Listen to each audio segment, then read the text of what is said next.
welcome back for another episode of the Digital Humanities Shorts. In this series on QAnon, we are going to have a much deeper dive into the way that falsehoods are constructed. So most of the videos out there are like quite high level, which give you an overview of QAnon or give you like the big picture. What we want to do in this video is actually give a very fine-grained, detailed account of how QAnon conspiracists use language in order to create their bullshit. So the documentary that we're going to be analyzing the first 3 minutes of is quite representative for some of the more far-fetched, deeper cuts of the QAnon movement. It's a 90-minute documentary, so there's a lot of wild speculative theories in there. So the QAnon content that's taken over the internet in more recent days seems to be more image-based and text-based and a little bit lighter, not so crazy. But this is really a documentary that goes all in on the disturbing conspiracy theories that are behind the QAnon movement. So let's dig in.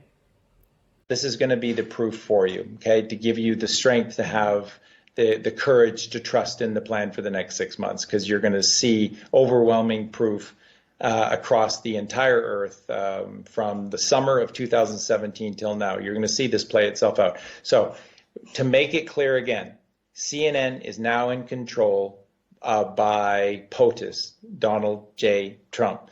Boris Johnson and the British government is under control of POTUS and the NSA and, you know, the Q plan, the Q group. This is all being run by this group. Every single government on earth, all of them, have capitulated over to Trump. And that's why Trump made from 2017 to early 2019. He That's hit why, the ground running. Yes, he did. And he took 6 months to clean the swamp in Washington. And then we're going to start here in a sec. And then he went to Saudi Arabia first because he needed to. There's a reason he went to Saudi Arabia first. And that was the summer of 2017. And that's where this whole story I'm going to tell you today begins. So you're listening and you're just going to walk away from this angry or whatever. But you need to understand, mea culpa. It rests with you. It rests with me. If it wasn't for us being so asleep, none of this would have been allowed to happen.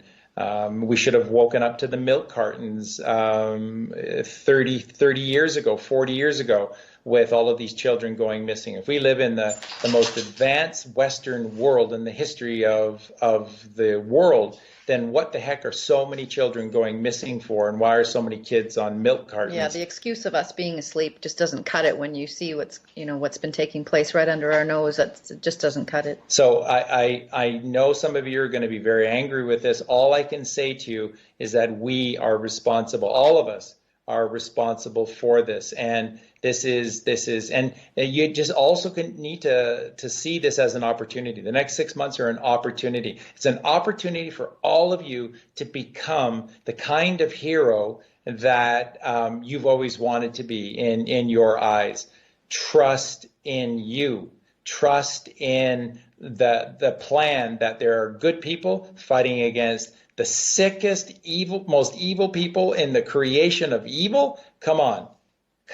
There are good people out there. You get up and be part of this. They are our tribe. Absolutely. Let's support them. We're the digital warriors. Yeah. And be strong. And be strong for your kids, like so many of you already are. And be that hero. This is your chance. These 6 months is for you to write a new story in your life, and you to become the strong person you've always wanted to be, and the hero that you have always deserved to be. Be strong, not weak. Don't sit back and just go, oh, Trump's going to do everything. No. No more with Bojo playing this role. No more with Matt Hancock. Enough of this. It's your country. It's not theirs. Who are you afraid of? The police? Remember, they get paid by you. The army, they get paid by you. They took oaths to protect you, not their immediate superiors. So be strong. These 6 months are a gift, an opportunity for you. You may not be able to wrap your heads around that. And it is what it is, but it is an opportunity. Having seen the first 3 minutes of the documentary, try and reflect on what it tried to do to you, right? Which kind of rhetorical devices did you spot? And what were the methods that they were using inside of the documentary to try and persuade you? So just pause the video, see which of the devices that you could pick up on without our analysis.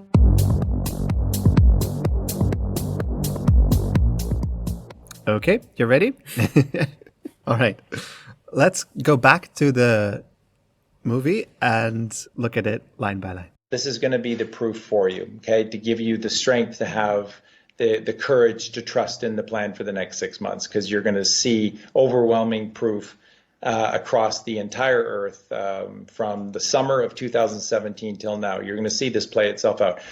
Okay, so it's already starting off on kind of like a down note, right? It preempts any kind of doubt that you might have. Right? You might not even know what you're watching. They don't even announce what the documentary is about. They immediately address the potential for doubt, and they say like you're not going to have any doubt. So first strike there. So to make it clear again. So here they're using again to suggest that they've already done the work of explaining the proof, right? So they're pointing towards something in the past where they have already explained it to you. But what if you are a first-time viewer, right? Like, they just make you feel bad that you haven't done the work as much as they have. So they're just going to gloss over it by saying like, well, I'm going to tell you again. CNN is now in control by POTUS, Donald J. Trump. Okay. So they are now in control, right? So the emphasis on now creates the sense of momentum, right? So changes are afoot because before it wasn't the case and now it is the case, right? So the plan is unfolding, right? So it makes it more real because things are actually happening. I think the now also creates a sense of urgency. Not only does it refer to things unfolding at the moment, but it also calls for action or for the audience to jump on board as well. Right. And that ties in nicely with the reason for why they've made this documentary, right? It's not just because they want to show you the facts. It's because they want to recruit you into the QAnon movement. So convincing you that it is pressing adds urgency to you coming on board. So that's a very good point. Boris Johnson and the British government is under control of POTUS and the NSA and, the Q plan, the Q group. Okay, how agonizingly unspecific. Okay, if you have any idea how power structures work, it's never that it's a loosely defined bunch of entities. It's typically a single entity that has the responsibility, or even if it's the first amongst equals, there is a clear leadership structure in place. So having like a string of organizations supposedly being in control is quite suspect. Suspicious. Every single government on earth, all of them, have capitulated over to Trump. Here the choice of word is interesting. Using capitulated over to Trump instead of saying aligned with, on board with, on par with, suggests that this is an ongoing conflict which has been resolved by Trump and that all the other governments have surrendered and gone over to support Trump. This refers to an internal logic that doesn't exist. It's an internal logic, like in the term capitulate, right? That you need to have a conflict before you can capitulate. Correct. Oh. Yeah. You're just going to walk away from this angry or whatever. So good. Oh, this is so juicy. Okay, so now they understand the viewer, right? So they're reaching out to the viewer and they're making a prediction about how they're going to feel. And I don't know about you, but anyone who tells me how I feel, I immediately get a little bit suspect because, like, how do they know what I feel, right? So it's immediately zapping the distance between the creators of the documentary and the viewers. But it's also setting up some kind of tension between what's to come in the documentary, but also sets up some kind of resolution towards the end, because the documentary makers know that they're going to be angry, but of course they wouldn't just make the documentary to make them angry and then tell them about it, right? So again, this is to hook them in to be here for the full 90 minutes of the documentary. Pretty clever. But you need to understand. So talking about the viewer's anger is an appeal to their pathos, right? Or their emotional alignment and understanding of the documentary maker. The next part, where they say that they have to understand, is an appeal to their logic, their reasoning. And these are actually two of the three pillars that Plato described when he talked about persuasion. So if you are able to hook into the pathos, so the emotional qualities and the sympathy that people might have with you as a persuader, the logos, so that's like the internal logic and the rationality behind it, and the ethos, which is the credibility of the source. If you hit those 3 points, then you can make a very persuasive argument. So let's see how they're going to fare in this documentary. Or build an army.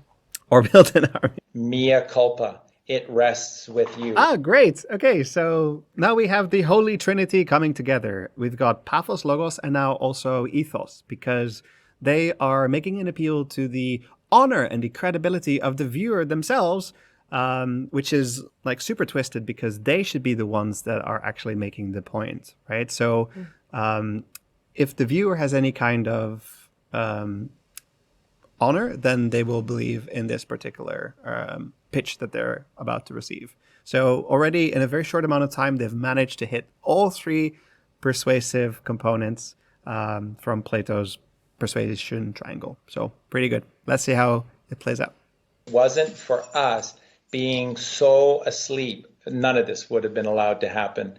By suggesting that none of this should have happened, but we have allowed for it to happen, really puts us or the viewers in a position of complacency.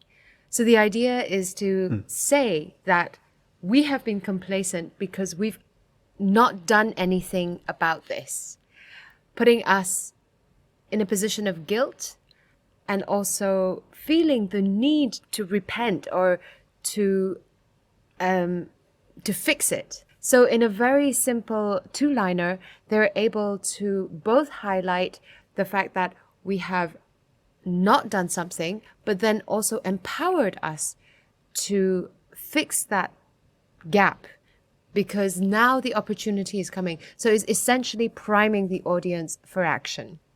Yeah, precisely. This is really a great example of what in linguistics we call flouting the maxim of quantity. So the linguistic toolbox here is really super useful to see how propaganda works, or how this particular proposition works. Because when they say none of this would have been allowed to happen, what is the typical way to phrase this? Right? Typically, you'd say none of this would have happened. Like that's the normal way that you'd say this.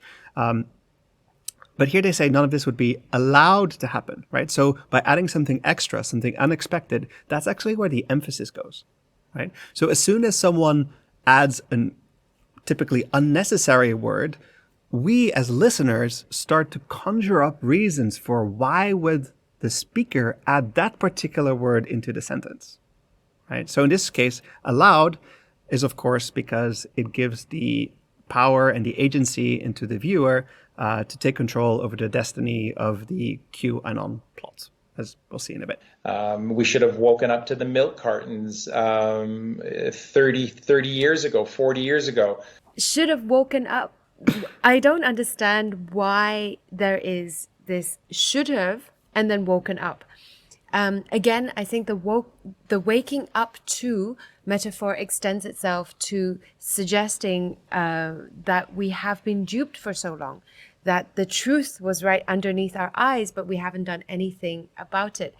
This documentary, therefore, within this internal logic, serves to open our eyes to the truth, which they are using to bash over our heads again and again. Yeah, and this trope is, of course, like very common in the conspiracists' playbook. I think like every single conspiracy ever will tell you that you've been asleep, and once you see the truth, then you will wake up and see the severity of the situation. Now, it's a beautiful extended metaphor because when you're asleep, right, it's not just that you don't observe things, but then you also fantasize, right? You are dreaming, so there might be an idyllic state that you can observe, but once you wake up, that's when you actually connect with reality. But not just that, also the actions that you take inside of reality also have a meaningful consequence. So the metaphor isn't just about like not understanding, it also extends to your ability to do something about it and have a meaningful impact. Recalling agency. With all of these children going missing. If we live in the most advanced Western world in the history of the world, then what the heck are so many children going missing for, and why are so many kids on milk cartons? Yeah. Wow. Those are some really, really, really impressive numbers. That would mean that 0.1% of the American population disappears every year. And I guess like 5% of the children just vanish every year. So if this number were actually true, then, they would have a lot of reason for concern. Now, what's actually happening here is that they are presenting a very large number, which has its basis in fact.